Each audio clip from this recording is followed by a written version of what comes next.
আল্লাহ তার কোরআন দিয়ে এলান করে দেখায়, আমি আল্লাহ আমার পক্ষ থেকে যখন তোমরা কোনো রহমত পাবে, আমি আল্লাহ আমার পক্ষ থেকে যখন তোমরা কোনো একটা নিয়ামত পাবে, কোনো একটা মর্যাদা পাবে, আমি আল্লাহ আমার দরবারে তোমরা আনন্দ করো, খুশি মানাতে থাকো, আনন্দ করতে থাকো।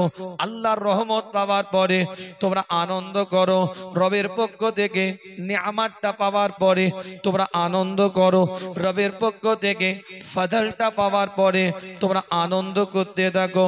এই আয়াতের তাফসীর করতে গিয়ে তাফসীরে জালালাইন, তাফসীরে মারিফুল কোরআন, তাফসীরে কুরতুবী, তাফসীরে বাইজাবি, তাফসীরে রুহুল বায়ান, তাফসীরে মানি, তাফসীরে কবির, তাফসীরে কাসির, তাফসীরে মাদারিক, সব থেকে কদিম তম তাফসীরে কিতাব তাফসীরে জারি তাবারিটা খুলে দেখেন, পরিষ্কার করে লেখা আছে ফালিয়াফরাহু, এই আনন্দ আল্লাহ পাকের বান্দারা করবে। আল্লাহ চোখ দিয়েছে, চোখ দিয়ে দেখার ক্ষমতা দিয়েছেন। কত মানুষের চোখ আছে কিন্তু দেখতে পায় না। আল্লাহ কান দিয়েছে, কান দিয়ে শোনার ক্ষমতাটাও দিয়েছে। কত মানুষের কান আছে কিন্তু শুনতে পায় না। আল্লাহ পাক মুখ দিয়েছে, মুখ দিয়ে বলার ক্ষমতাটাও দিয়েছে। কত মানুষের মুখ আছে কিন্তু বলতে পারে না। আমরা সবাই বলবো এগুলো আল্লাহর পক্ষ থেকে নিয়ামত, এগুলো আল্লাহর পক্ষ থেকে ফজল, এটা আল্লাহর পক্ষ থেকে রহমত, অবশ্যই মেনে নিতে হবে। কিন্তু মনে রাখবেন, সব রহমতের মূল, সব রহমতের আসল, সব রহমতের উৎস আল্লাহ কোরআন দিয়ে জানিয়ে দেয়, ওয়ামা আরসালনাকা ইল্লা রাহমাতাল লিল আলামিন। সমস্ত রহমতের উৎস হচ্ছে আমার নবী। আল্লাহ যত রহমত আছে, এই রহমতের উৎস সৃষ্টি আমার রাসূল দুনিয়াতে আগমন করেছে বলে আমার আল্লাহ तमाम পৃথিবীকে রহমতটা দান করে দিয়েছে। কি বোঝা যাচ্ছে তো নাকি না অসুবিধা হচ্ছে? দেখেন তাহলে আবার সেট করব।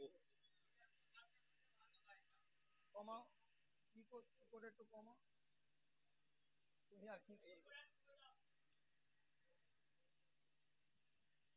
আল্লাহ পাক কবুল করেন, সকলে বলেন আমিন। জোরে বলা যাবে না আমিন? চিৎকার দিয়ে বলা যাবে না আমিন?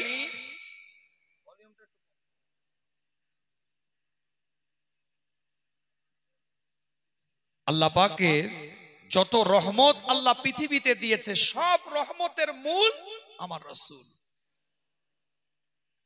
তাই নবী দুনিয়াতে এসেছে আনন্দ করতে হবে, রাসূল দুনিয়াতে এসেছে খুশি মানাতে হবে। সরকারে দো আলম মদিনাত দুলা ইমামুল মুরসালিন, ইমামুল হুদা, ইমামুল কিবলাতাইন হুজুরে আকরাম সাল্লাল্লাহু আলাইহি ওয়াসাল্লাম পৃথিবীতে আগমন করেছে। আনন্দ করতে হবে, খুশি মানাতে হবে। কেন আল্লাহ কোরআন দিয়ে বলেছে, আমার রহমতটা পাওয়ার পরে তোমরা আনন্দ করো, তোমরা খুশি মানাতে থাকো। তাই আজ আপনি আমি আনন্দ করব। কোরআন থেকে একটা দলিল দিলাম, হাদিস থেকে দলিল নেই, কোরআন হাদিস দলিল দিলাম, হাদিস থেকে একটা রেফারেন্স কোট করে দলিল দিয়ে যে আপনাদের খিদমতে জামে তিরমিজিটা খুলে দেখেন, মুআত্তা ইবনে মালিকটা খুলে দেখেন, কিতাবটা খুলে দেখেন, পরিষ্কার অক্ষরে লেখা আছে আল্লাহ নবী নবী মুহাম্মদুর রাসূলুল্লাহ সাল্লাল্লাহু আলাইহি ওয়াসাল্লামের সাহাবা হযরত ওমর ইবনে খাত্তাবের দিকে লক্ষ্য করে, তৎকালীন যুগে একজন আহলে কিতাব, তাওরাতের পণ্ডিত মানুষ, ইনজিলের পণ্ডিত মানুষ, জব্বুরের পণ্ডিত মানুষ ওমর ইবনুল খাত্তাবকে জিজ্ঞাসা করে, এই ওমর, তোমাদের উপরে আল্লাহ পাক এই আয়াতটা যখন নাজিল করে, কোন আয়াতের কথা বলছে? কিতাবটা খুলে দেখেন, হাদিসের ভাষা বলছে, কোন বানোয়াটি কিচ্ছা কাহিনী নয়। আল্লাহ কোরআনের মধ্যে জানায়, সূরার নাম সূরাতুল মাইয়্যিদা, দ্বিতীয় নাম্বার আয়াতটা খুলে দেখেন, আল ইয়াউমা আকমালতু লাকুম দীনাকুম ওয়া আতমামতু আলাইকুম নি'মাতি ওয়া রাদিতু লাকুমুল ইসলাম দীনা। আল্লাহ কোরআন দিয়ে জানিয়ে দেয়, আমি আল্লাহ আমি মাওলা ইসলাম ধর্মটাকে পরিপূর্ণ করে দিলাম, তোমাদের উপরে যে নিয়ামতটাকে দান করলাম সেগুলোকেও পরিপূর্ণ করে দিলাম। ওয়ারাদিতু লাকুমুল ইসলাম দীনা, আমি আল্লাহ ইসলাম ধর্মটার উপরে খুশি হয়ে গেলাম। কিতাব না খুলে দেখেন, এই আয়াতের প্রসঙ্গ তুলে আহলে কিতাব আওয়াজ দিয়ে বলতে থাকে, ওমর ইবনে খাত্তাবের দিকে লক্ষ্য করে, এই আয়াতটা যেদিন নাজিল হয় তোমরা কি আনন্দ করো না গায়, তোমরা কি খুশি মানাও না গায়? এই আয়াত যদি আমাদের উপরে নাজিল হতো আমরা আনন্দ করতাম, আমরা খুশি মানাতাম। ওমর ইবনে খাত্তাব বলে, এই আয়াতটা যেদিন নাজিল হয় আমরা দুটো ঈদ মানিয়েছিলাম, দুটো খুশি মানিয়েছিলাম। একটা ঈদ, এই আয়াতটা আমার আল্লাহ এই আয়াতের মর্মের মধ্যে জানিয়ে দিয়েছে, শরীয়তের বিধানকে পূর্ণাঙ্গ করে দিয়েছে, কমপ্লিটনেস করে দিয়েছে, পূর্ণাঙ্গতা দিয়ে দিয়েছে। নতুন করে আর জায়েজ আর নাজায়েজের আয়াত নাজিল হবে না, নতুন করে বৈধ আর অবৈধের কোনো আয়াত নাজিল হবে না, নতুন করে শরীয়তের কোন আর বিধান আসবে না। ইসলাম কমপ্লিট করে দিয়েছে আল্লাহ, সেজন্য আমরা আনন্দ করেছিলাম। আর দ্বিতীয় খুশি, এই আয়াতটাকে আমার আল্লাহ আরাফাত দিনে নাজিল করে, যেহেতু আরাফাত দিন আমাদের জন্য ঈদের দিন, তাই এই আয়াতটা নাজিল হওয়ার কারণে আমরা দুটো ঈদ মানিয়েছিলাম, আমরা দুটো খুশি মানিয়েছিলাম। একটা কোরআনের আয়াত নাজিল হওয়ার কারণে বড় বড় ইমামরা ফতোয়া দিচ্ছে, বড় বড় ইমামরা বলছে, ইমাম হাজার আসকালানি এলান করে দিচ্ছে, শাহ ওলিউল্লাহ মুহাদ্দিস দাহলভী জানিয়ে দিচ্ছে, শাহ আব্দুর রহিম মুহাদ্দিস দাহলভী এলান করে দেয়, শাহ আব্দুল আজিজ মুহাদ্দিস দাহলভী এলান করে দেয়, আজ থেকে 900 বছরের বড় বড় ইমামরা জানিয়ে দেয়, একটা কোরআনের আয়াত নাজিল হওয়ার কারণে সাহাবারা যদি দুটো ঈদ মানাতে পারে, দুটো খুশি মানাতে পারে, আল্লাহ কোরআনের মধ্যে জানিয়ে দেয়, লাউ আনজালনা হাযাল কুরআনা আলা জাবালিন লারাআইতাহু খাশিয়াম মুতাসাদ্দিআম মিন খাশিয়াতিল্লাহ। আমি আল্লাহ যদি কোরআনটাকে একটা পাহাড়ের উপরে অবতীর্ণ করতাম, একটা পাহাড়ের উপরে নাজিল করতাম, পাহাড়টা দুরিশ্বাত হয়ে যেত, চূর্ণ বিচূর্ণ হয়ে যেত। আমি আল্লাহ এই কোরআনটাকে তাবারাকাল্লাযী নাযালাল ফুরকান আলা আবদিহি, আমার বান্দা মুস্তাফার উপরে নাজিল করেছি। একটা কোরআনের আয়াত নাজিল হওয়ার কারণে যদি সাহাবারা দুটো ঈদ মানাতে পারে, গোটা কোরআন যে মুস্তাফার উপরে নাজিল হয়েছে, সেই নবী সেই রাসূল যে মাসটার মধ্যে যে দিনটার মধ্যে দুনিয়াতে আগমন করেছে, সেই মাসে সেই দিনে কি উম্মতে মুহাম্মাদি আনন্দ করতে পারে না?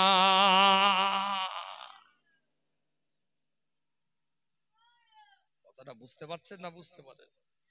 এত কোট টু কোট আলোচনা কেন বসেছেন এখানে? যদি জিজ্ঞেস করে আপনাকে কি বলবেন? না, আমার নবীর আগমনকে কেন্দ্র করে একটু ঈদুন নবী আটকে যাবে, শব্দটা প্রথমে বলতে পারবেন না, কি কথা ঠিক না ভুল? তারপরে ওই আরে ঈদে মিলাদুন নবীর, হ্যাঁ হ্যাঁ ঈদে মিলাদুন নবী, এখন ঘুরিয়ে যদি বলে তো ফেসবুকে দেখছিলাম নাজায়েজ বলছে, কথা বলে না কেন? সোশ্যাল মিডিয়ায় বক্তব্য দিচ্ছিল, আপনার ঠান্ডা ঘরের মধ্যে বসে বললো বেদাত চলে না, শিরক সাহাবারা করেনে, তাবিরা করেনে, সে নতুন করে পেয়েছে, সব কাজ করা ঠিক না, হারাম, ফতোয়া দিয়েছে, তোরা করছিস কেন? যদি ঘুরিয়ে বলে উত্তর দিবেন কি করে? আমার কথাটা কিছু বুঝতে পারছেন না বুঝতে পারেন? প্যাকেজিং আলোচনা নিতে হবে একদম। ও ঘটনা হালিমা মায়ের কোলে আমার রসুল এসেছে, ওদিকে ঘটনা আমেনা মায়ের কোলে আমার হুজুর ঘুরেছে, এ ঘটনা শুনেছেন আলহামদুলিল্লাহ, আরো শুনবেন, ইবাদতে সওয়াব হবে। কিন্তু আজ আমরা যে জায়গায় যে পরিস্থিতিতে যে সিচুয়েশনে দাঁড়িয়ে গিয়েছি, আপনার ঈদে মিলাদুন নবী, আপনার বিশ্ব নবী দিবস, আপনার জশ্নে ঈদে মিলাদুন নবী পালন করাটা কি, এটা প্রশ্ন চিহ্ন দাঁড়িয়ে গেছে। কথা ঠিক বলছি না? Social media, Facebook, YouTube, WhatsApp, বিভিন্ন লিংকের মাধ্যমে সমাজকে গ্রাস করে নিয়েছে এক শ্রেণীর মিডিয়া বক্তা। এক শ্রেণীর ভাইরাল বক্তা। তাহলে 1 নাম্বার কোরআন থেকে দলিল দিলাম, সূরার নাম সূরাতুল ইউনূস, 58 নাম্বার আয়াত। আল্লাহ বলছে আমার রহমত পেরে তোমরা আনন্দ করো। এই কথা বলে না কেন? কথা বুঝতে পারছেন? আল্লাহর সবথেকে বড় রহমত হচ্ছে আমার নবী। আল্লাহ কোরআনে বলছে আল আমিনের জন্য রহমতই আমার রাসূল। জোরে বলেন। তাই সেই নবীকে পেয়ে কি আমরা আনন্দ করতে পারি না? একটা দলিল। তারপরে তিরমিজির দলিল দিলাম, ইবনে মাজাহ দলিল দিলাম, মুয়াত্তা ইবনে মালিকের দলিল দিলাম। হাদিসের কিতাব, ছোট ছোট চটি কিতাব না, এত মোটা মোটা কিতাব। রেফারেন্স কোট করেন, সোশ্যাল মিডিয়ায় গিয়ে গুগলে সার্চ দিন, এখনই কোট টু কোট হাদিসের নাম্বার পেয়ে যাবেন। কিতাবটা খুলে দেখেন।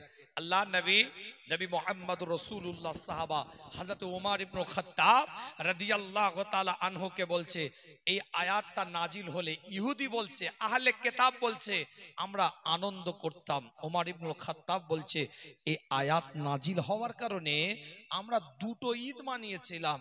একটা কোরআনের আয়াত নাজিল হলে যদি সাহাবারা দুটো ঈদ মানাতে পারে, গোটা কোরআন মুস্তাফার উপরে নাজিল হয়েছে।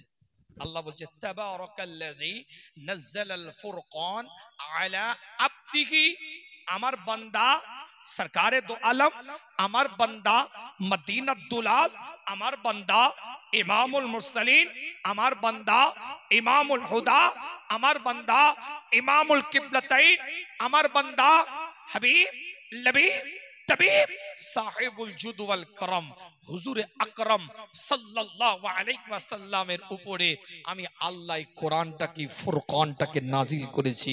এই কোরআন, এই ফুরকান যদি পাহাড়ের উপরে নাজিল করতাম, লাউ আনজালনা হাযাল কুরআনা আলা জাবালিল, পাহাড়ের উপরে যদি নাজিল করতাম, আল্লাহ বলছে পাহাড়টা চূর্ণ বিচূর্ণ হয়ে যেত। কিন্তু আমি আল্লাহ আমার রাসূলের উপরে কোরআনটাকে নাজিল করে দিয়েছি। এই কোরআন ওয়ালা নবী পৃথিবীতে এসেছে, উম্মতে মুহাম্মাদি কি আনন্দ করতে পারে না? একটু জোরে বলেন না, আর একটু জোরে বলবেন না। এতক্ষণ তো মাইকের টিউনিং করলাম, এখন তো আপনাদের গলার টিউনিং করতে হবে দেখছি। হ্যাঁ, একটু দেন।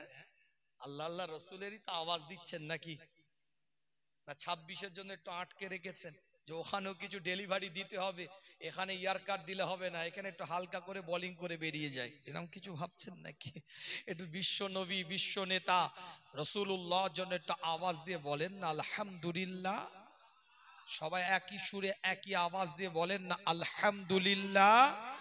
আল্লাহু আকবার, আল্লাহু আকবার, নারায়ে তাকবীর, নারায়ে তাকবীর। বিশ্ব নবী দিবস, ঈদে মিলাদুন নবী, সিলসিলায়ে ফুরফুরা শরীফ, মাসলাকে মুজাদ্দিদে জামা, নারায়ে তাকবীর। এখন আওয়াজ ঠিক আছে তো না? এখন অসুবিধা হচ্ছে? হ্যাঁ, তুমি ঠিক আছো মা, তুমি বসো, তোমার দোয়া কবুল হবে মা, তোমার দোয়া কবুল হবে। হ্যাঁ, কথা কিছু বুঝছে? হাসি নয়, এই দোয়া আল্লাহ কবুল হয়। এ দোয়া চাইতে পারে না, কিন্তু যে দোয়া চাইবে খোদার কসম বলছি, আল্লাহ রসুল বলছে দোয়া কবুল হবে। নবী কসম খেয়ে বলেছে। খবরদার, এই সমস্ত মানুষ গ্রামে পাড়ায় মহল্লায় এলাকায় থাকলে সম্মান দিবে, আমি পীরের আওলাদের থেকে বেশি সম্মান দিবে।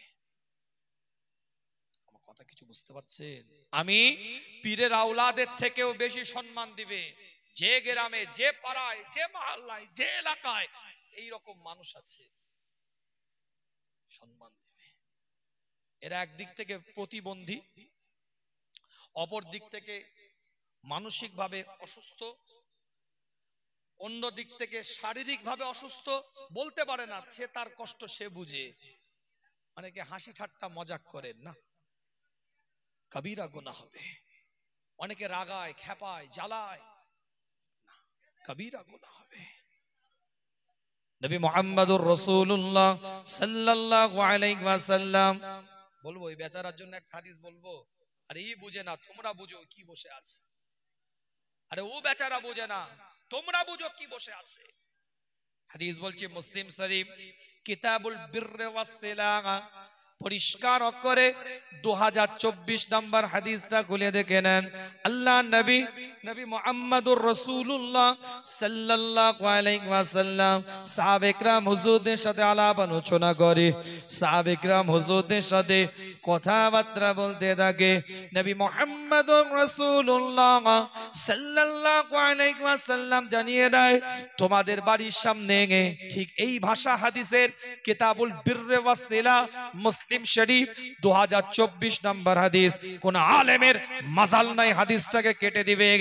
আল্লাহ নবী মুহাম্মদুর রাসূলুল্লাহ সাল্লাল্লাহু আলাইহি ওয়াসাল্লাম জানিয়ে দেয়, তোমাদের বাড়ির সামনে এমন কিছু মানুষ ঘুরে বেড়াবে, তাদের চুলগুলো এলোমেলো কাটা থাকবে, উস্কো খুস্কো অবস্থায় রাখবে, তাদের চুলগুলো এলোমেলো কাটা থাকবে, উস্কো খুস্কো অবস্থায় থাকবে।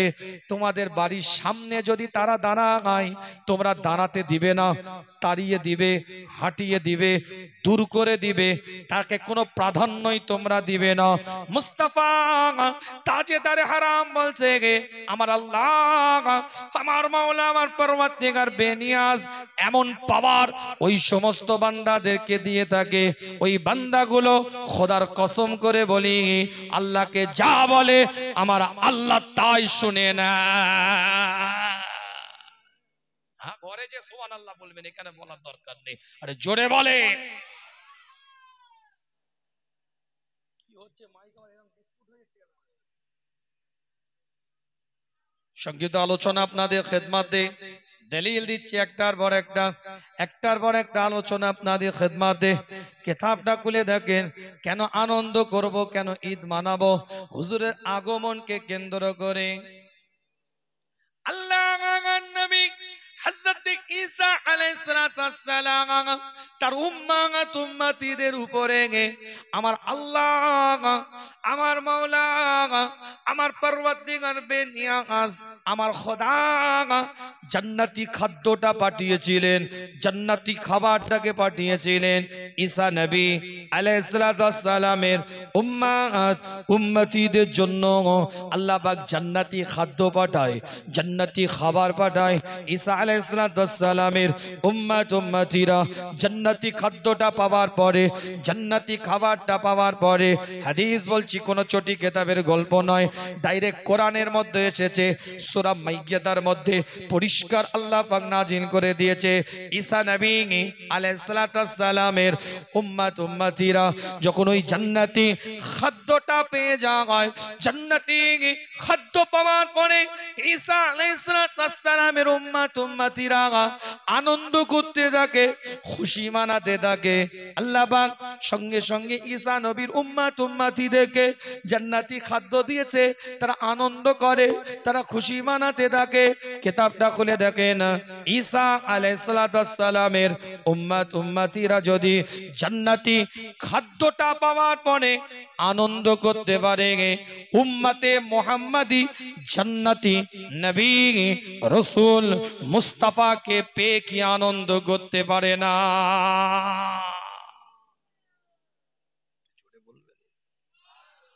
সবাই মিলে একসাথে একটু বলা যাবে না সুবহানাল্লাহ? কিন্তু আনন্দটা কেমন হবে? আল্লাহ যেমন নামাজের হুকুম দিয়েছেন, নামাজ পড়ার পদ্ধতির কথাও আল্লাহ কোরআনে বলেছে। আকিমুস সালাহ বলে ছেড়ে দেন না, ইন্নাস সালাতা তানহা আনিল ফাহশাই ওয়াল মুনকার, এই আয়াত শুধু নাজিল করে ছেড়ে দেন নাই, আল্লাহ নামাজ পড়ার হুকুম যেমন দিয়েছে, নামাজ পড়ার পদ্ধতিটাও আল্লাহ ডিক্লেয়ার করেছে।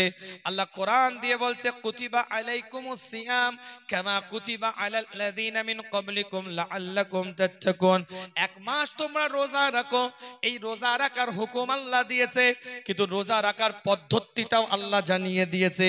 আল্লাহ যাকাত দেওয়ার হুকুম দিয়েছে, সবাইকে যাকাত দিতে হবে না, সাহেবে নেসাব যে হবে, এটা ইবাদতে মালি, অর্থ সম্পর্কিত ইবাদত, তারাই কেবলমাত্র যাকাত দিবে।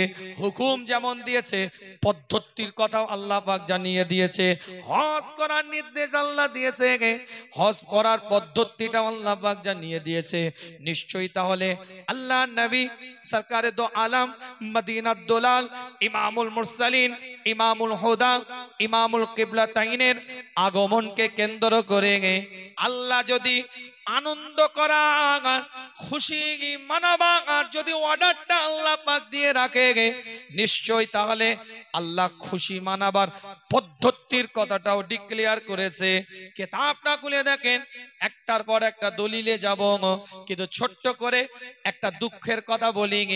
আজ ঈদে মিলাদুন নবীর নামে জশ্নে ঈদে মিলাদুন নবীর নামে জশ্নে জুলুস বের হয়, রাস্তা দিয়ে ডিজে বাজে, বক্স বাজে, গান চলে, সিনেমার ডায়লগ চলে, ছেলে মেয়ে অবাধে ঝান্ডা নিয়ে লাফালাফি করে।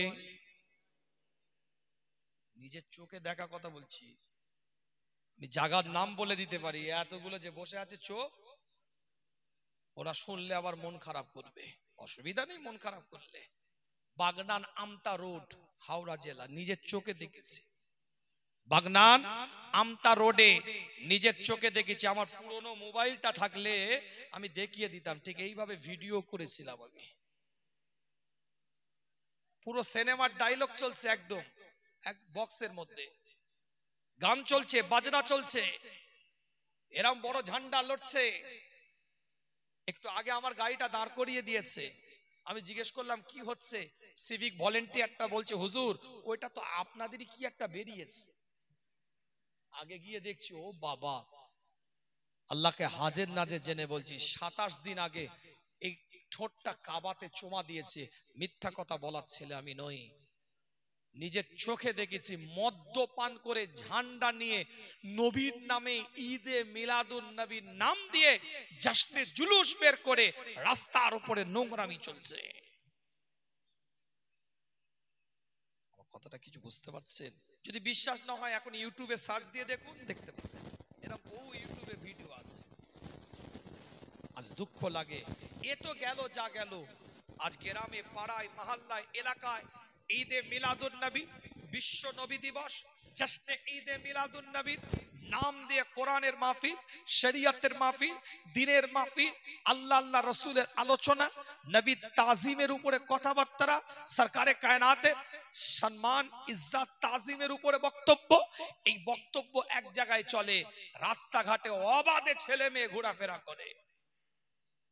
গতকালকে দেখছি জাম্পিং নিয়ে এসছে, জাম্পিং, ভিতরে বাচ্চাদের ঢুকিয়ে দিচ্ছে, এরকম লাফাচ্ছে। 3 দিন আগে একটা জলসায় দেখছি পাম্প দিয়া বিরাট ফুলি এরকম রেখে দিয়েছে, এইভাবে ছেড়ে দিচ্ছে, বাচ্চারা এরকম লাফিয়ে নিচে পড়ে যাচ্ছে। এক জায়গায় ঈদে মিলাদুন নবী হচ্ছে, আর এক জায়গায় মেলার মতন কারবার হচ্ছে। আর এপাড়া ওপাড়া থেকে কিছু তো দুষ্টু ছেলে আছে, বাইক দিয়ে এভাবে র্যালি দেয়, ফোন নাম্বার নিয়ে চলছে, প্রেম চলছে, ভালোবাসা চলছে।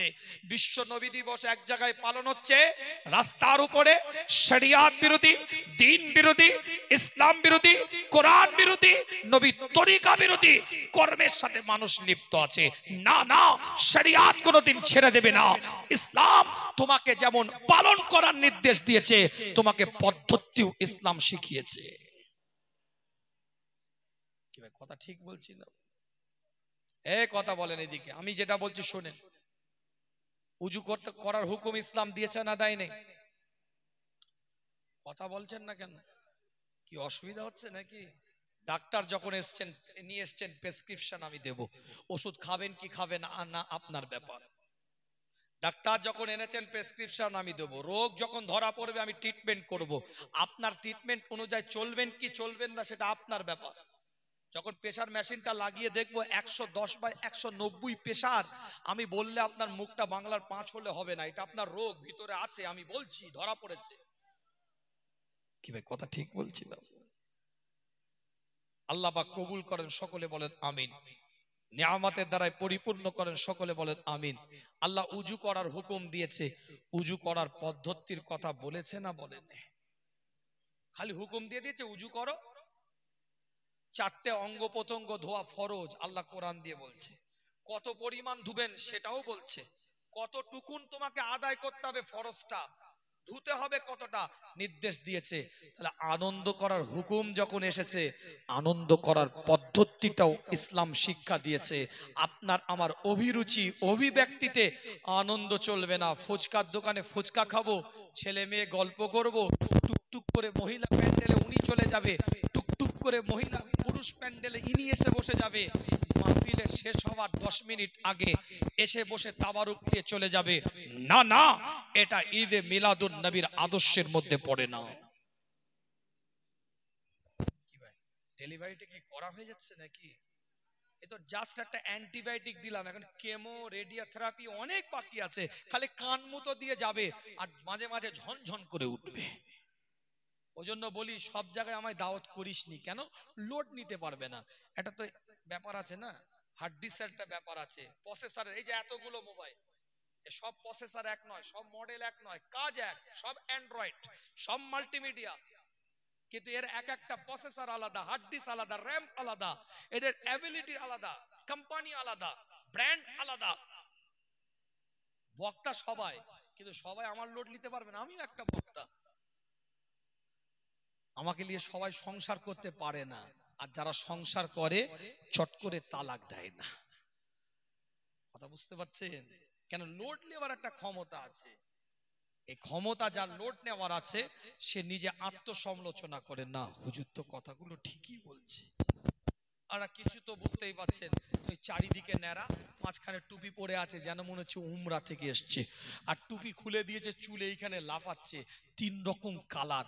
ওরা বলবে হুজুরকে কেন এনেছিস খামাখায়, চল। কথা কিছু বুঝতে পারছে? আদর্শ যখন হুকুম এসেছে, আল্লাহ অর্ডারও দিয়েছে। এখানে জলসা চলছে, মাচার উপরে পাবজি খেলছে, ফ্রি ফায়ার খেলছে, ড্রিম 11 খেলছে, রামি সার্কেল খেলছে, বহু যুবক এরকম দেখা যাবে। কথা বলছে, বহু যুবক ইলেকট্রনিক সফটওয়্যার বেরিয়ে গেছে, লুডু, পিকটু, তাস, ক্যারাম বোর্ড, গোটা পৃথিবী ব্যাপী জুয়া চলছে, মুসলমানের ছানা নেশায় পড়ে আছে। টুকটুক করে আসবে কখন? যখন তাবারুক দিবে, টুকটুক করে আসবে, দেখবে ভিজে বিড়ালের মতন বসে আছে। কোথা ছেলে বাবা, তোমার তো টিকি দেখতে পাওয়া যায় না। কোরআনের মাহফিল, শরিয়তের মাহফিল, দ্বীনের মাহফিল, আল্লাহ আল্লাহ রাসূলকে খুশি করার মাহফিল, নবীর ঈদে মিলাদুন নবী, বিশ্ব নবী দিবস, জশ্নে ঈদে মিলাদুন নবী, সরকারে দো আলমের ঈদ, হুজুরের শান মান ইজ্জত তাজিমের মাহফিল কোথায়? আল্লাহ নবী আল্লাহ রাসূল সাহাবে کرام হুজুরদের সাথে আলাপ আলোচনা করতে থাকে, সাহাবে کرام হুজুরদের সাথে কথাবার্তা বলতে থাকে, একটার পর একটা আলোচনা। সময় স্বল্পতা, খুব ফাস্ট একটু আলোচনা করতে চাইছি আপনাদের খেদমতে, দলিল দিয়ে কথাগুলো একটু বলে দিয়ে যায়। আল্লাহ পাক হুকুম যখন দিয়েছে আনন্দ করার, হুকুম যখন দিয়েছে আনন্দ করার, আল্লাহ পাক হুকুম দেওয়ার পরে পদ্ধতির কথাও বলে দিয়েছে, কিভাবে আনন্দটা হবে, কিভাবে খুশিটা হবে। কিতাবটা খুলে দেখেন পরিষ্কার করে, মুসলিম শরীফের হাদিস বলছি, কোন ছোটি কিতাবের গল্প নয়।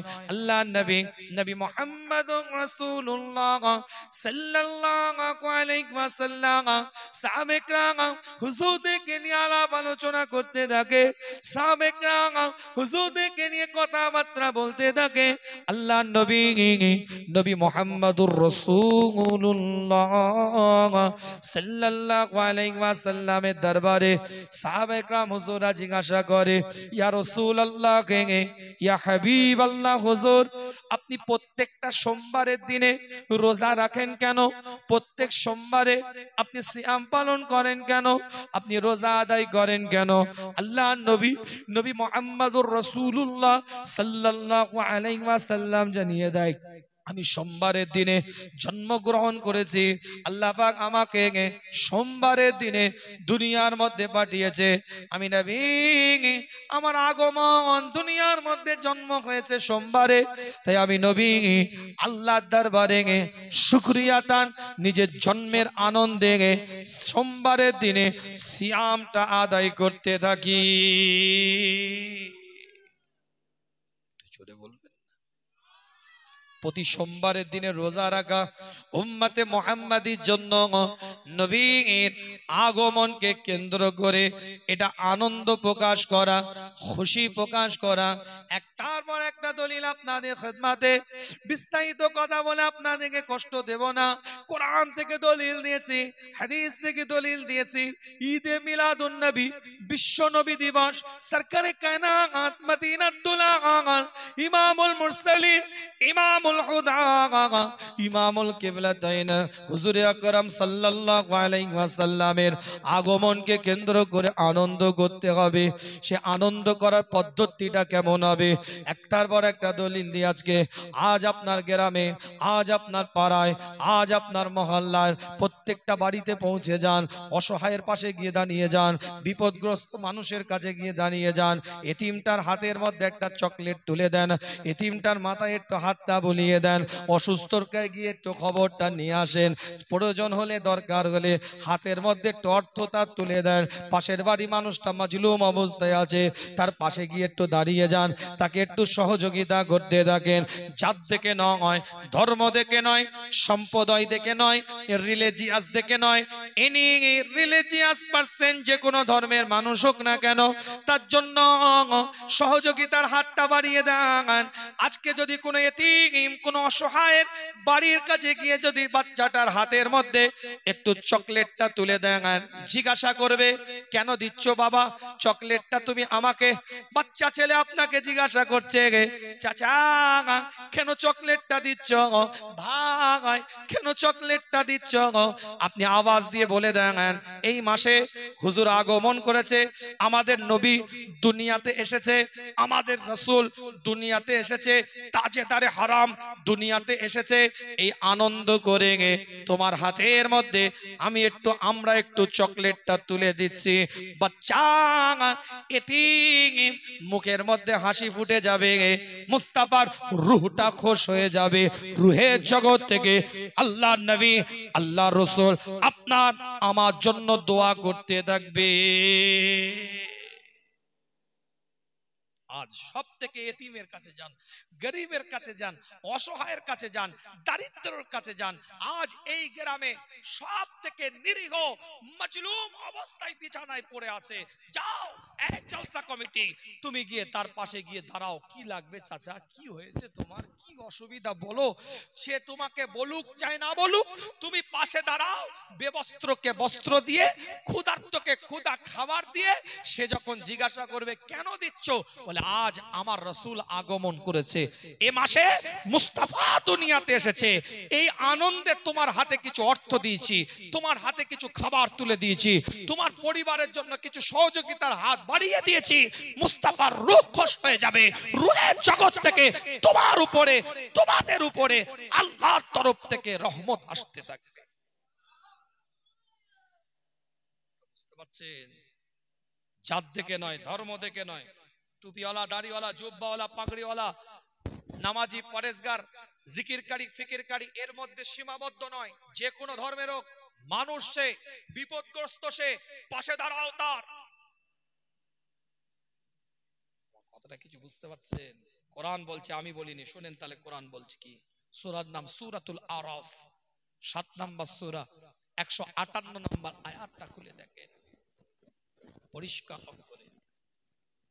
আল্লাহ নবী মুহাম্মদুর রাসূলুল্লাহ সাল্লাল্লাহু আলাইহি ওয়াসাল্লামের উপরে আল্লাহ পাক কোরআনটাকে নাযিল করে দেখায়, কুল ইয়া আইয়ুহান নাস ইন্নী রাসূলুল্লাহ ইলাইকুম জামিয়া। আল্লাহ কোরআন দিয়ে জানিয়ে দেখায়, পরিষ্কার করে লেখা আছে, নবী আপনি মানুষকে জানিয়ে দেন, আপনি মানুষকে বলে দেন, আপনি মানুষকে ডিক্লেয়ার করে দেন, আপনি মানুষকে মেসেজটা ড্রপ করে দেন, আপনি মানুষকে শুনিয়ে দেন, ইন্নী রাসূলুল্লাহ। আপনি সেলফ ইন্ট্রোডিউসটা করেন, আপনি নিজের পরিচয়টা আপনি নিজে দিন। আপনি নবী, আপনি রাসূল, আপনি পয়গম্বর। ইলাইকুম জামিয়া, আমি আল্লাহ আপনাকে সর্বজনীন করে, সকলের জন্য আমি আল্লাহ আপনাকে নবী করে, রাসূল করে, পয়গম্বর করে দুনিয়াতে পাঠিয়ে দিলাম। সূরার নাম সূরাতুস সাবা, 28 নম্বর সূরা, 34 নম্বর আয়াতটা খুলে দেখেন, ওয়ামা আরসালনাকা ইল্লা কাফাতুল লিন্নাস। আল্লাহ কোরআন দিয়ে জানিয়ে দেয়, নবী আপনাকে পৃথিবীর মধ্যে আমি পাঠালাম মানুষের জন্য।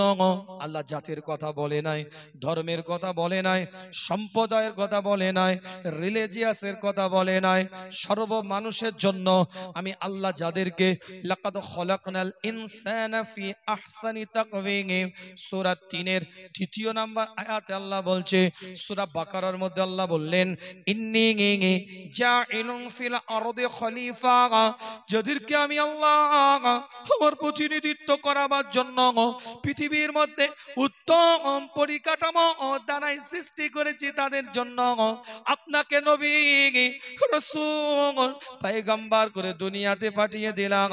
হুজুর আপনি এলান করে দেন, ডিক্লিয়ার দিয়ে দেন, আজ উম্মতে মুহাম্মাদি তাদের পাশে দাঁড়াতে হবে, উম্মতে মুহাম্মাদি তাদের সাথে ভালো ব্যবহার করতে হবে, উম্মতে মুহাম্মাদি মানুষের সাথে ভালো ব্যবহার করতে হবে, সৎ আচরণ করতে হবে। এটা ঈমানি দায়িত্ব, এটা ঈমানি কর্তব্য। কিতাবটা খুলে দেখেন, আল্লাহর নবী মুহাম্মদুর রাসূলুল্লাহ সাল্লাল্লাহু আলাইহি ওয়াসাল্লামের বারগায়ে সাহাবায়ে কেরাম হুজুররা যুদ্ধের ময়দান থেকে ফিরে এসেছে। কুফার মক্কাদের সাথে লড়াই, ইসলামের দুশমনদের সাথে লড়াই, শরীয়তের দুশমনদের সাথে লড়াই। আল্লাহর নবী আল্লাহর রাসূলের দরবারে ওই সাহাবায়ে কেরাম হুজুররা যখন জয়ী হয়ে ফিরে আসে, যুদ্ধের ময়দানে যারা পরাজিত হয় তাদেরকে জিম্মি করে পাকড়াও করে নিয়ে আসে। কিতাবটা খুলে দেখেন, আল্লাহর নবী মুহাম্মদুর রাসূলুল্লাহ সাল্লাল্লাহু আলাইহি ওয়াসাল্লাম রাতের খাবার নেওয়ার জন্য অনুসন্ধানে বেরোলেন। রাতে কি খাবে, কি খাদ্য দেওয়া হবে এটা দেখতে হুজুর বেরোলেন। যাওয়ার পরে লক্ষ্য করে দেখে যে পরিমাণের আটা খামিরটা তৈরি করা হচ্ছে, ওই পরিমাণের আটার খামিরটা দিয়ে যদি রুটিটা তৈরি করা হয় আর সবারই মধ্যে যদি বন্টন করে দেওয়া হয়, কেউ পাবে কেউ পাবে না, কেউ ক্ষুধার্ত থাকবে কেউ খেতে পাবে। কেননা সীমিত পরিমাণের আটা, যে পরিমাণের আটার খামির দিয়ে রুটি তৈরি করে সম্পূর্ণ সবারই কাছে খাদ্যটা পৌঁছে দেওয়া যাবে না। আল্লাহ নবী সাহাবায়ে কেরাম হুজুরদেরকে ডাকলেন। হুজুর আমার সাহাবাদের দিকে লক্ষ্য করে এলান করে দিলেন, আমার সাহাবারা তোমরা যে পরিমাণের আটা খামিরটা তৈরি করছো, ওই খামির গুলো দিয়ে রুটি তৈরি করতে থাকো। আর রুটিগুলো যাদেরকে তোমরা জিম্মি করে যুদ্ধের ময়দান থেকে শত্রুপক্ষকে নিয়ে এসেছো, তাদেরকে রুটিগুলো দিয়ে দাও। তোমরা সারা রাত খাজুরকে কাটিয়ে দাও, কেননা তারা তোমাদের এতক্ষণ প্রতিদ্বন্দ্বী ছিল, লড়াইয়ের ময়দানে লড়াই করেছে, ফাইসালা হয়ে গিয়েছে, তোমরা জিতে গেছো, তারা হেরে গেছে। আজ আমি রাসূল জানিয়ে দিই, এখন যখন তাদেরকে তোমরা বাড়িতে নিয়ে এসেছো আর তারা তোমাদের প্রতিদ্বন্দ্বী নাই, শত্রু নাই, এখন তোমাদের মেহমান হয়ে গিয়েছে। আর মেহমানের সাথে উত্তম আচরণ করাটা ঈমানি দায়িত্ব হয়ে গিয়েছে। তাই রুটি তাদেরকে দিয়ে দাও, খাজুরগুলো তোমরা খেয়ে সারা রাত কাটিয়ে দাও। এটা ইসলাম, এটা দিন, এটা শরিয়াত। আর কিছু গদি মিডিয়া টিভি অ্যাঙ্কার ওই টিভি চ্যানেলে ঠান্ডা ঘর থেকে বসে সাম্প্রদায়িক কথা বলে বলে সাম্প্রদায়িক বীজ রোপণ করার প্রচেষ্টা চালিয়ে যাচ্ছে, ভারতের সম্প্রীতিকে নষ্ট করার প্রচেষ্টা চালাচ্ছে। কে টুপিওয়ালা, কে দাড়িওয়ালা, কে জুব্বাওয়ালা, কে লেবাসদারি কি একটা করেছে, সামগ্রিক মুসলমানের উপরে আঘাত দিয়ে আঙুল তুলে কথা বলার অধিকার তোমাকে কেউ দেয় না। সে আমার পোশাকটা হয়তো ব্যবহার করছে, মেসি জার্সি পরলে কি মেসি হয়ে যাবে নাকি? মুসলমানের পোশাক পরলে কি মুসলমান হয়ে যাবে নাকি? সে আমার মুখোশটা হয়তো নিয়েছে, তাহলে কাশ্মীরের বুকে আসিফা নামক বোনটাকে একটা ধর্মীয় পোশাক পরিধান করে, একটা ধর্মীয় পোশাক পরিধান করে একটা ধর্মীয় উপাসনালয়ের মধ্যে তাকে গ্যাং রেপ করা হয়েছিল, তাকে গণধর্ষণ করা হয়েছিল, তার গুপ্ত অঙ্গে রড দিয়ে তাকে মারা হয়েছিল। তাহলে আমরা তো কোশ্চেন কালেও বলিনি যে কোন ধর্মীয় ব্যক্তি এ কাজ করেছে, না না, এটা কোন ধর্মীয় ব্যক্তির কাজ হতে পারে না।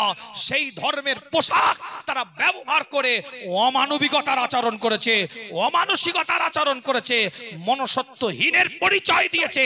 এর জন্য কোন ধর্মীয় ব্যক্তিত্ব দায়ী নয়, কোন ধর্ম দায়ী নয়। এইগুলোর জন্য এই রকম অমানবিক আচরণকারী মানুষ দায়ী। কথা বুঝতে পারছেন না কি? আমি অনেক দূর দিয়ে অনেক কিছু কথা বলে বেরিয়ে যাচ্ছি, দেখছেন ও বেচারা বুঝে যাচ্ছে, আপনারা বুঝতে পারছেন। আল্লাহ পাক কবুল করেন, সকলে বলেন আমিন। আজ সুপ্রিম কোর্ট রায় দিয়েছে, এই কথা বলে না কেন, ওয়াকফ অ্যামেন্ডমেন্ট বিল 2024 সুপ্রিম কোর্ট রায় দিয়েছে। যে সুপ্রিম কোর্টের রায় দেওয়ার পিছনে আমাদের মতন গুনাহগারদের কেসের ফাইলটাও করা ছিল, আরো অনেকে করেছে, মাশাআল্লাহ, আল্লাহ করার তৌফিক দিয়েছে, আল্লাহ আরো করার দেখ। এখনো পর্যন্ত মোটামুটি আমাদের জন্য সান্ত্বনা পুরস্কার পাওয়া যাচ্ছে বলে আশা করা যাচ্ছে। এখনো পর্যন্ত রায় পরিপূর্ণ হয়নি। 9,30,000 একর সম্পত্তি আমাদের। কোরআন বলছে লান তানালুল বিররা হাত্তা তুনফিকু মিম্মা তুহিব্বুন, তোমরা তোমাদের প্রিয় জিনিস থেকে আমি আল্লাহ আমার রাস্তায় যতক্ষণ দান না করতে পারো ততক্ষণ তোমরা আমার প্রিয় বান্দা হতে পারবে না। আমাদের পূর্বপুরুষ আমাদেরকে মাথা তুলে বাঁচাবার জন্য, আমাদের পরবর্তী প্রজন্ম মাথা তুলে যেন বাঁচতে পারে, এজন্য 9,30,000 একর সম্পত্তি, রক্ত পানি করা টাকাগুলো, অর্থ দিয়ে ইনকাম করা সম্পত্তিগুলোকে আল্লাহর রাস্তায় ব্যয় করে গেছে। মসজিদ, মাদ্রাসা, মক্তব, লিল্লা বোর্ডিং, এতিমখানা, আপনার কি বলে খানকা, দরগা, কবরস্থান, বিভিন্ন চ্যারিটি পারপাসে যে কোনো প্রতিষ্ঠানে, যে কোনো জায়গায় এই 9,30,000 একর সম্পত্তি তারা ব্যয় করে গিয়েছে, পরবর্তী প্রজন্ম যেন মাথা তুলে দাঁড়াতে পারে। আজ কালা আইন, কালো থাবা এই সম্পত্তির উপরে পড়েছিল, কিন্তু আমাদের সুপ্রিম কোর্টের প্রতি আস্থা ভাজন ছিলাম ভারতীয় নাগরিক হিসাবে যে আমাদের রায় ইনশাআল্লাহ আমরা পাবো। এখনো কিন্তু পানি মাপছে, আন্দোলন বন্ধ করলে হবে না। এখনো পানি মাপছে, আন্দোলন চালিয়ে যেতে হবে। ওয়াকফ ইস্যুর আন্দোলন চালিয়ে যেতে হবে। যে বা যারা যে অবস্থাতে ওয়াকফ আন্দোলন করছে, সেটা রাজপথে হোক কিংবা সুপ্রিম কোর্টে আইনি লড়াইয়ের মাধ্যমে হোক, তাদের পক্ষে কথা বলাটা আমাদের ঈমানি দায়িত্ব। হয়তো তাদের 5টা 7টা মতামতের সাথে আমাদের মিল নাও থাকতে পারে, অন্যান্য চিন্তাধারার সাথে তাদের সাথে আমাদের মিল নাই, চিন্তাধারার সাথে চেতনার সাথে আমার মিল নাই, কিন্তু এই আইনের বিপক্ষে যারা লড়াই করছে তাদের পক্ষে থাকাটা আমাদের ঈমানি দায়িত্ব। একটা গ্রামে, একটা পাড়ায়, একটা মহল্লায়, একটা এলাকায় 5টা রাজনৈতিক দলের নেতা কর্মী থাকবে, এটা স্বাভাবিক, একটা গ্রামের সৌন্দর্য। যে যা অবস্থান থেকে তারা গণতান্ত্রিক প্রক্রিয়ায়, তারা তাদের সাংবিধানিক রাইটে তারা তাদের রাজনীতি করবে, পলিটিক্স করবে, যার পলিটিক্স যাকে ভাল লাগবে তার ঝান্ডার তলায় গিয়ে সে বসবে, এটা তাদের ব্যক্তিগত বিষয়। আমার বক্তব্য এখানে নয়, আমার বক্তব্য এই জায়গায়, যে রাজনীতি দলের আপনি নেতা কর্মী হন না কেন, যে জার্সিটাই আপনি পরিধান করেন না কেন, যে রংটাই আপনি রাজনৈতিক গায়ে লাগান না কেন, যে ঝান্ডাটাই আপনি রাজনৈতিক ভাবে নেন না কেন, সেটা আপনার সাংবিধানিক অধিকার, গণতান্ত্রিক অধিকার। আপনি আপনার অবস্থান থেকে আপনার অধিকারকে প্রয়োগ করছেন, কিন্তু মনে রাখবেন ওয়াকফ ইস্যুতে ইনি এই দল, উনি ওই দল, সে এই দল, এই চিন্তা, এই চেতনা, এই ভাবনা আমাদের মাথায় না আসে। এই ইস্যু যখন আসবে, যে যার দল যে যার কাছে থাকবে, ঈমানের জায়গায়, শরিয়াতের জায়গায়, দ্বীনের জায়গায়, কোরআনের জায়গায় এক প্ল্যাটফর্মে দাঁড়িয়ে প্রতিবাদের কণ্ঠ তৈরি করতে হবে।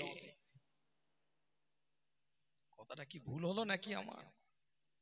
আজ আপনার মসজিদে 5টা রাজনৈতিক কর্মী নামাজ পড়বে, আলহামদুলিল্লাহ, যে যার অবস্থান থেকে সে রাজনীতি করে তার ব্যক্তিগত বিষয়, আমি এসব জায়গায় কথা বলতে চাই না।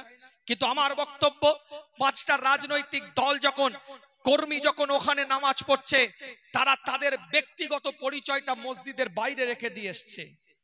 ভিতরে যখন ঢুকে গিয়েছে তারা প্রত্যেকেই পাঁচজন মুসল্লি, কাতারে যখন দাঁড়িয়ে গিয়েছে তারা প্রত্যেকেই পাঁচজন নামাজি।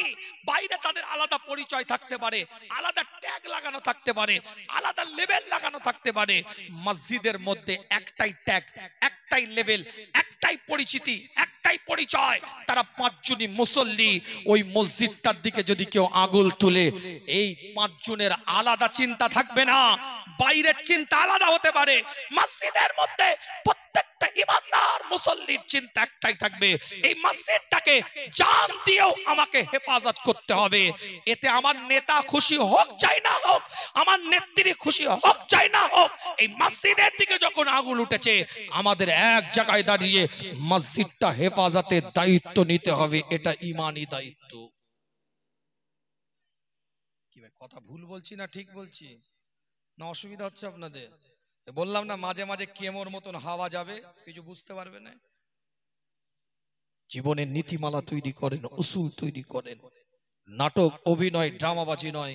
ওয়াকফ আইনের 2024 অ্যামেন্ডমেন্ট বিল সুপ্রিম কোর্ট মোটামুটি যে তিনটে কথা বলেছে, কিছুটা হলেও আমরা একটু স্বস্তির নিঃশ্বাস নিতে পারবো। কিন্তু আন্দোলন বন্ধ করলে হবে না, আন্দোলন আরো চড়াও করতে হবে। 2% যদি পাঞ্জাবিরা আন্দোলন করে কৃষি বিল প্রত্যাহার করাতে বাধ্য করতে পারে, 22% ইমানদার গোটা ভারতবর্ষের বুকে এক চেনে যদি উঠতে পারে, আজ আমরা প্রতিবাদের কণ্ঠ যদি তৈরি করতে পারি, জাতি, ধর্ম, বর্ণ, সম্প্রদায়কে দলবদ্ধভাবে, কেন এই বিল সংবিধান বিরোধী বিল। এটা কোনো আপনার কোনো ধর্মের প্রতি আমাদের লড়াই নয়, লড়াই তাদের প্রতি যারা এই বিলটাকে প্রয়োগ করার প্রচেষ্টা চালাচ্ছে। কোন ধর্মীয় ব্যক্তির সাথে আমাদের লড়াই নয়। কারণ 232 জন ওয়াকফ অ্যামেন্ডমেন্ট বিলের বিপক্ষে ভোট দিয়েছে এমপি, 232 জন, তার মধ্যে 40 জন মুসলমান আর 192 জন অন্য স্বজাতির মানুষ, অন্য ধর্মের মানুষ। লড়াই যদি কোনো ধর্মের সাথে আমাদের হতো তাহলে 40 জন ভোট দিত, 192 জন দিল কেন? তার মানে এটাই এর পরিষ্কার স্পষ্ট বক্তব্য যে আমাদের পাশে যখন 232 জনের মধ্যে 192 জন অন্য স্বজাতির মানুষ, তারাও বলছে এটা ওয়াকফ অ্যামেন্ডমেন্ট বিলটা এটা সংবিধান বিরোধী বিল। তাই সংবিধান বাঁচাবার দায়িত্ব শুধু মুসলমানদের নয়, সংবিধান বাঁচাবার দায়িত্ব ভারতের নাগরিকের।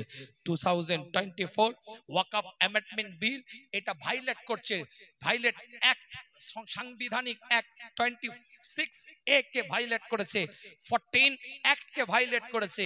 যে সংবিধানের মধ্যে পরিষ্কার লেখা আছে সর্বজাতের সর্বধর্মের মানুষ এই ভারতবর্ষে বসবাস করতে পারবে, নিজ নিজ ধর্মীয় কার্যকলাপ তারা করতে পারবে, নিজ নিজ ধর্মীয় প্রতিষ্ঠানে তারা তাদের ধর্মীয় সম্পদগুলোকে ব্যয় করতে পারবে, কারোর কোনো হস্তক্ষেপ করার অধিকার নাই। তাই সংবিধান আপনার কি বলে 2024 এর এই যে বিলকে সংবিধান বিরোধী বিল হচ্ছে। তাই আমাদের প্রত্যেকের দায়িত্ব ভারতের সংবিধান বাঁচাবার জন্য ঝাঁপিয়ে পড়া। আল্লাহ পাক কবুল করেন, সকলে বলেন আমিন। এটা ঈমানি দায়িত্ব, ঈমানি কর্তব্য। তাই একটু সচেতন করলাম। অসুবিধা হলো নাকি আপনাদের? ঐক্য একতার দরকার আছে না নাই? কে কে একমত? দুটো হাত তুলে এইভাবে দেখা, এইভাবে দুটো হাত তুলেন। এই হাত তুলতে বলেছি আমি, হাতটা তুলেন দুটো, একটু হাতটা নাড়ান দেখি, এটা তাকবীরের ধ্বনি দেন দেখি, নারায়ে তাকবীর। ইমানদারের মতন আওয়াজ দেন, নারায়ে তাকবীর। মুসলমানের মতন একটা চিৎকার দেন দেখি, নারায়ে তাকবীর, নারায়ে তাকবীর। সিলসিলায়ে ফুরফুরা শরীফ, সিলসিলায়ে ফুরফুরা শরীফ, মাসলাকে মুজাদ্দিদে জামা, ঈদে মিলাদুন নবী, নারায়ে তাকবীর। আল্লাহ নবী আল্লাহ রাসূল সাহাবে کرام হুজুরদের সাথে আলাপ আলোচনা করে, সাহাবে کرام হুজুরদের সাথে কথাবার্তা বলতে থাকে। একটার পর একটা দলিল আপনাদের খেদমাতে দিয়ে যায়। আল্লাহ নবীর আগমনকে কেন্দ্র করে আজ আপনি আমি আনন্দ করব। এই আনন্দটা কেমন হবে এটাও পরিচয় দিয়েছি। কোন নবীর আগমনকে কেন্দ্র করে আনন্দ করব সেটাও বলেছি আপনাদেরকে। টুকটুক করে সেই আলোচনাটাকে আগিয়ে নিয়ে যাচ্ছি। কোন নবীর আগমনকে কেন্দ্র করে আনন্দ, কোন সরকারে কায়নাতের আগমনকে কেন্দ্র করে আনন্দ হবে, জানাকে আল্লাহ পাক মানুষের জন্য নবী করে পাঠিয়েছে, রাসূল করে পাঠিয়েছে, পয়গম্বর করে পাঠিয়েছে। আল্লাহ নবী মুহাম্মদ রাসূলুল্লাহ সাল্লাল্লাহু আলাইহি ওয়াসাল্লামের দরবারে এক রাখাল বালক গিয়ে হুজুরের চেহারাটা দিকে তাকিয়ে থাকে, হুজুরের চেহারাটা দিকে তাকিয়ে থাকে।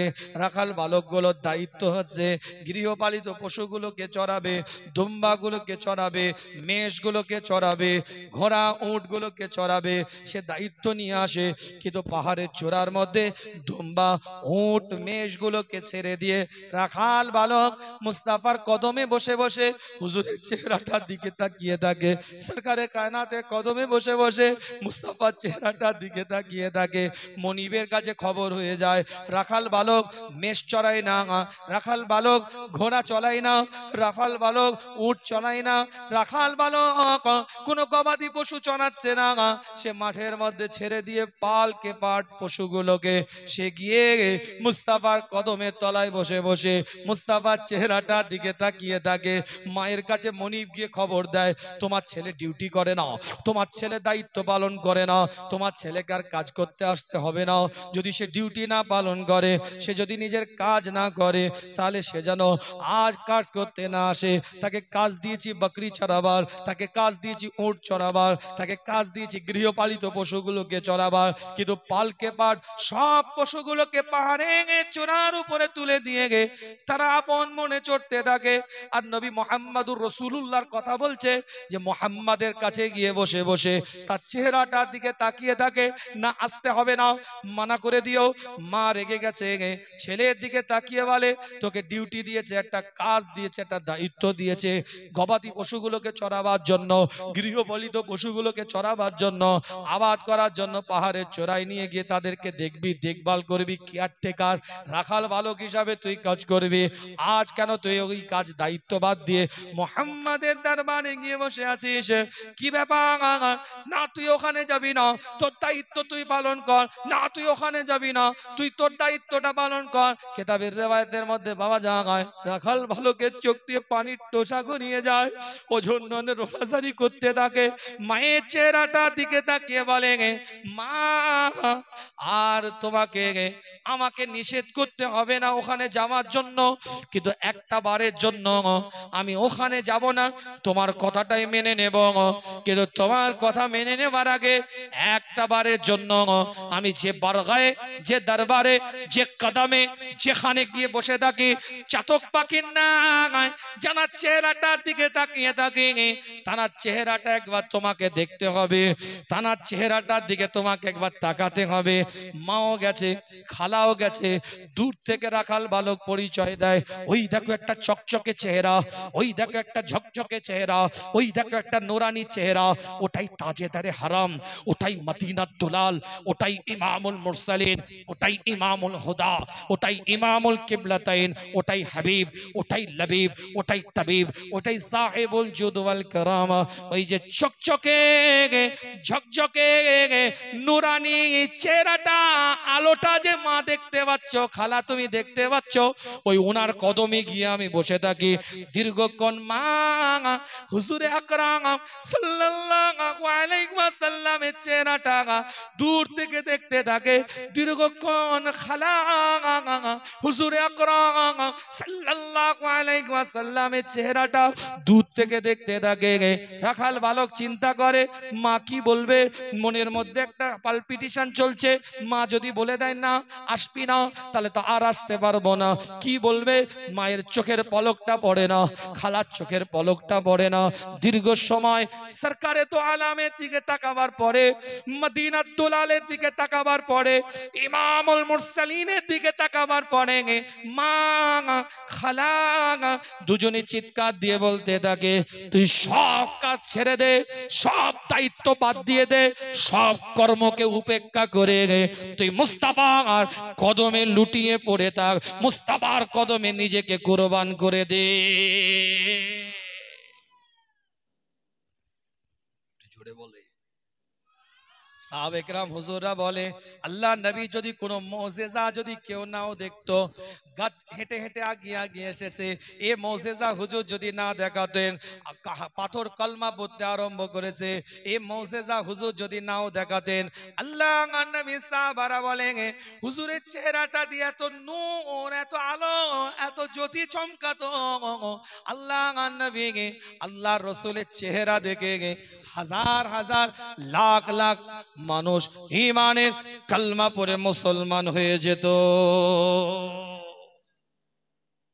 কোন নবীর মিলাদে, কোন নবীর বিশ্ব নবী দিবসে, কোন নবীর শান মান ইজ্জত তাজিমের আলোচনার মাজলিসে বসেছি আপনি আমি, কোন নবীর আগমনকে কেন্দ্র করে আনন্দ করছি, খুশি মানাচ্ছি। একটার পর একটা দলিল দিয়ে যে আপনাদের খেদমাতে কিতাবটা খুলে দেখেন, নবী মুহাম্মদুর রাসূলুল্লাহ সাল্লাল্লাহু আলাইহি ওয়াসাল্লাম রাস্তা দিয়ে হেঁটে হেঁটে যাচ্ছে টুকটুক করে, হঠাৎ করে একটা কাফেলা হুজুর দেখতে পেলেন।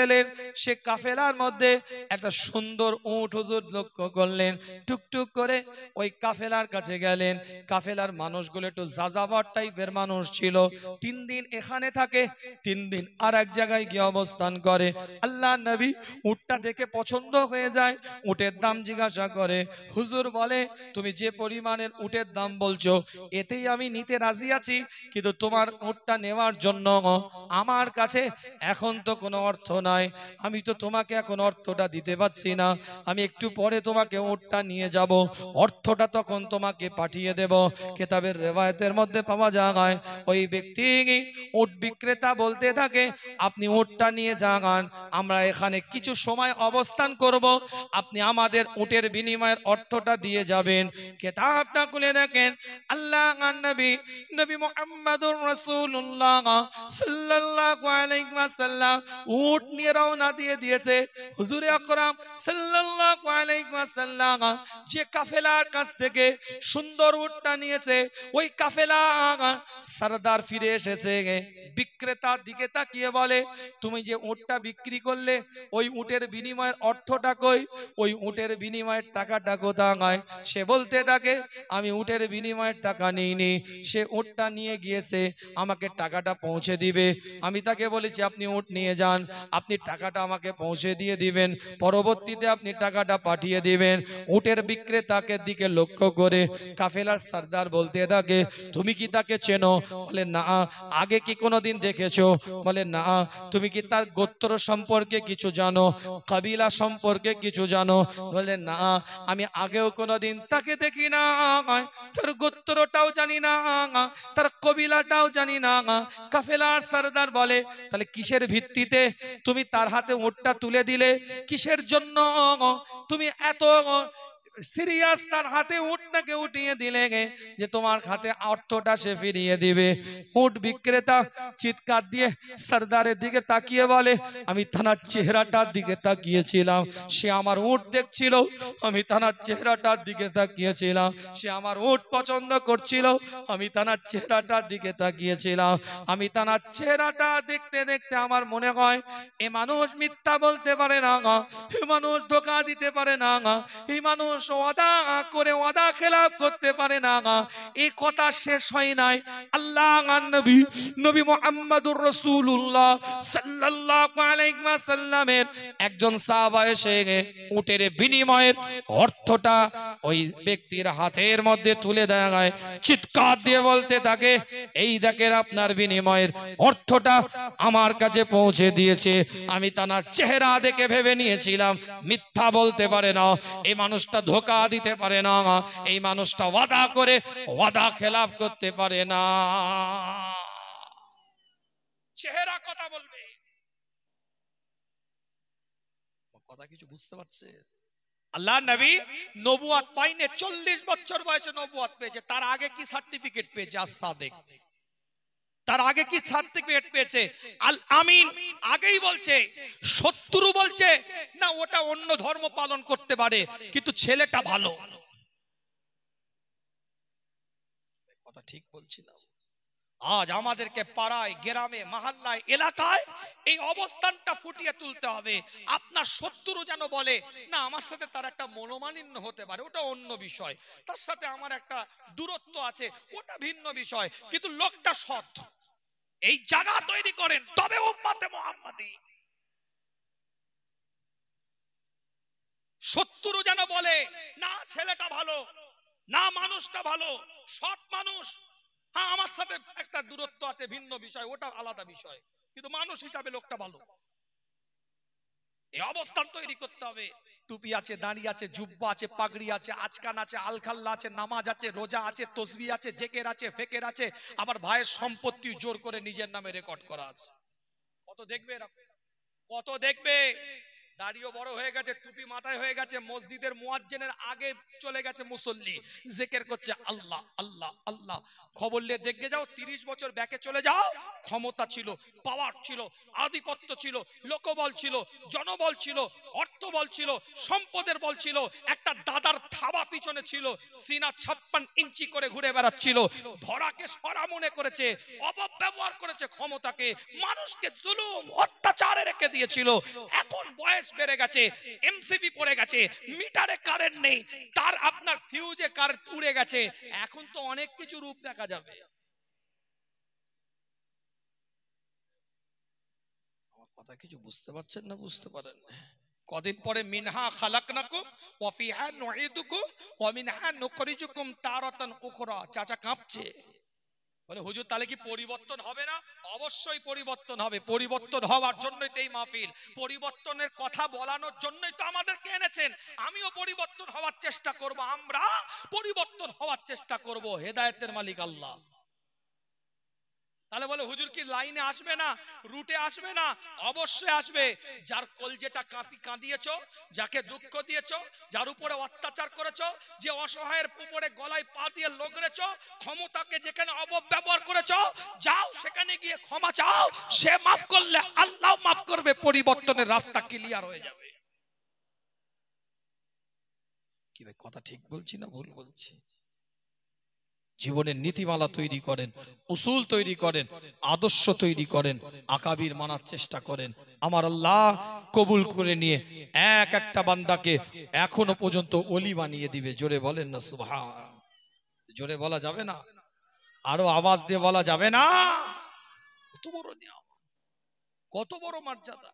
নবীর আদর্শটা নিন, রাসূলের আদর্শটাকে এই বুকের সাথে জড়িয়ে নেন, এখান থেকে নিয়ে যান যে আজকে আমি যা করব নবীর মতন করব, আর তো কিছু নয়। অতিরিক্ত কোনো আমল দরকার নেই, যা করবেন আপনি হাসবেন, নবীর মতন হাসেন, ওটাই ইবাদত। আপনি ব্যবসা করেন তো, একটা দোকানে বসে আছেন আপনি, নফল নামাজ পড়েন, আরে দোকানে বসে আছো, সৎ বিজনেস করো, লোককে ঠগিও না। যে মালটা, যে সম্পদটা, যেটুকুন যেরকম পর্যায়ের সেই কোয়ালিটি বলে বেচা কেনা করো। ওই দোকানে বসে থাকাটাও ইবাদত। জোরে বলবেন না? আপনি ডিউটি করেন, 8 ঘন্টা ডিউটি করা, কোন রকমে ফাঁকি মেরে 6 ঘন্টা করে চলে এলেন, না হালাল হবে না।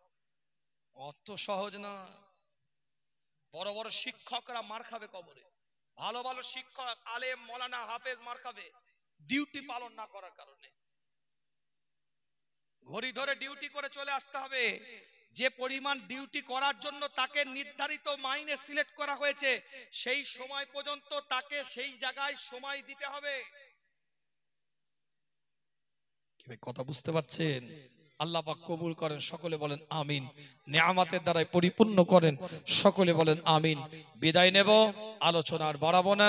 মূল পয়েন্ট, কেন ঈদে মিলাদুন নবী করব, বিশ্ব নবী দিবস করব, খুশি কেন মানাবো, কোন নবীর আগমনকে কেন্দ্র করে আজকে খুশি, একটার পর একটা আলোচনা করে গেছি আপনাদের খেদমতে।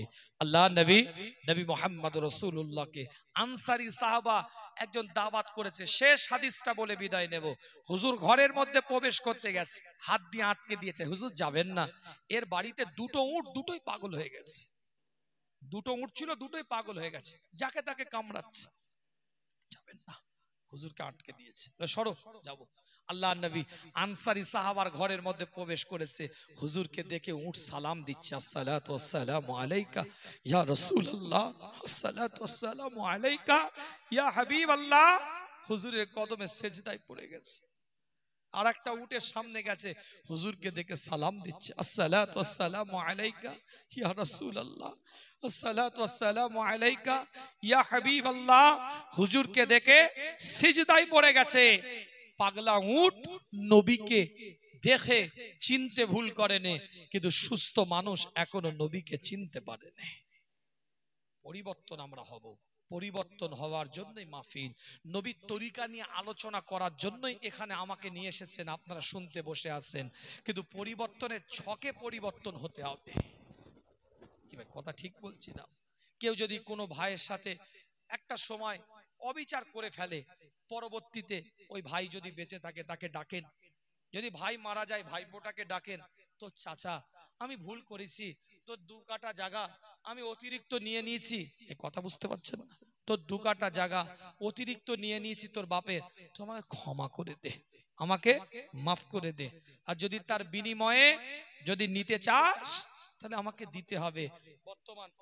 বর্তমান ভ্যালুয়েশন অনুযায়ী তাকে ওই অর্থটাকে ফিরিয়ে দেন, আল্লাহ সেও মাফ করে দিল, আল্লাহও মাফ করে দিবে। জোরে বলে